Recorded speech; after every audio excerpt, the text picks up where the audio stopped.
Assalamualaikum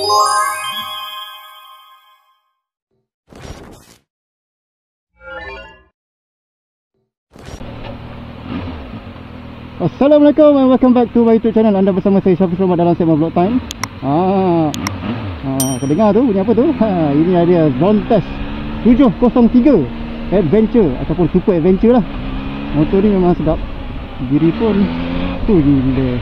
Ini kalau dekat ride pergi Thailand sedap. Diri pun sedap walaupun one round.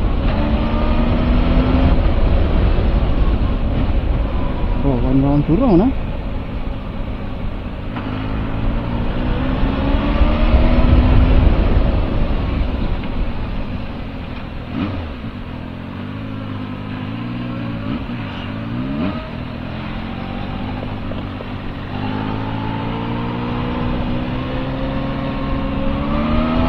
Wih, bimbel motor ni.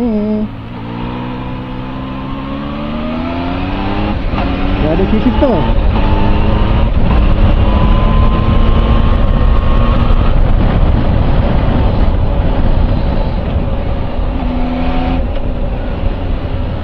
Shift dia kau kena tarik kelas tapi lembut, memang lembut, sangat lembut. Meter dia dah digital, ada color, ada TPMS kat motor ni. Cuma dia punya kekok sikit lah untuk signal, horn, sebab banyak gila button kat sini, macam-macam ada.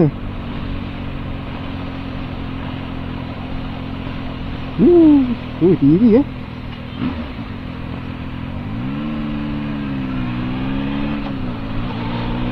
punya apa ni, windshield dia tinggi juga. Panas mat.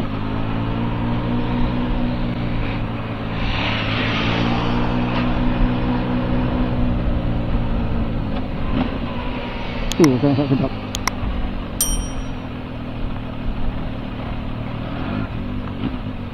Tujuh 03 Zone Test. Zone Test dah keluar. Super Adventure ni memang lawan lah dengan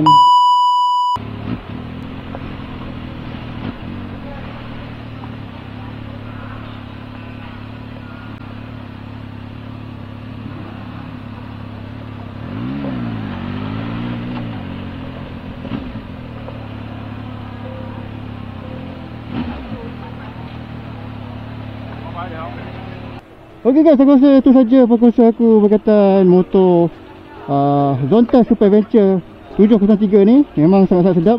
Nak hidupkan enjin dia pun pakai one touch saja sebab dia gunakan keyless. Motor ni boleh bersaing dengan motor-motor adventure lain lah. Kita berjumpa lagi. Stay tune, stay safe. Assalamualaikum.